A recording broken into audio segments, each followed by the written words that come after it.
ভোগান্তি পিছু ছাড়ছে না কলেজ ভর্তিচ্ছুদের। প্রথমে অনলাইনে আবেদনে জটিলতা, এবার ফলাফল বিড়ম্বনার পর যোগ হয়েছে মেধা তালিকার ভুল। সংশোধনের জন্য ঢাকা শিক্ষা বোর্ডে ভিড় করছে অনেক ভুক্তভোগী শিক্ষার্থী ও অভিভাবক।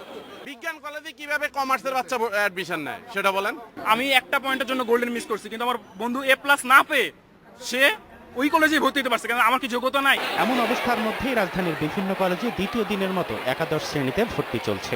অভিযোগ পাওয়া গেল, ভিকারুননিসা ও মতিঝিল আইডিয়াল কলেজ থেকে গোল্ডেন জিপিএ 5 পেয়েও কোনো কলেজে ভর্তি হতে পারছে না অনেক শিক্ষার্থী। কেন আমার বাচ্চা তো ভালো রেজাল্ট করে নাম আসতো না, আর ভালো রেজাল্টের মূল্যটা কি দিল সরকার? আমার ছেলে গোল্ডেন পাইছে, হ্যাঁ, সে অন্য কলেজে চান্স পাইতেছে না। এক জায়গায় গেছে, সেখানে কয় 20,000 টাকা লাগবে। ভিকারুননিসা কলেজের অধ্যক্ষ জানালেন, তালিকায় নাম না আসলেও তাদের স্কুল থেকে পাশ করা সব শিক্ষার্থীকেই কলেজে ভর্তি করা হবে। ভিকারুননিসা স্টুডেন্ট যাদের নাম আসে নাই তাদেরকে এই প্রতিষ্ঠানে ভর্তি করা হবে, কারণ ওরা 10 বছর এখানে পড়েছে। শিক্ষার্থীরা অনলাইন নিবন্ধনে ভুল করায় কিছু জটিলতা তৈরি হয়েছে বলে জানালেন ঢাকা শিক্ষা বোর্ডের চেয়ারম্যান। অনেক ক্ষেত্রেই হয়তো সে নিজে করেছে বা তার আত্মীয় স্বজন দিয়ে করছে বা বড় ভাই দিয়ে করছে, যে কোনো এক প্রক্রিয়া তার পছন্দ কর্মের বিষয়টি কিন্তু ভেঘাত করতে পারে বা ভিন্ন রকম হইতে পারে।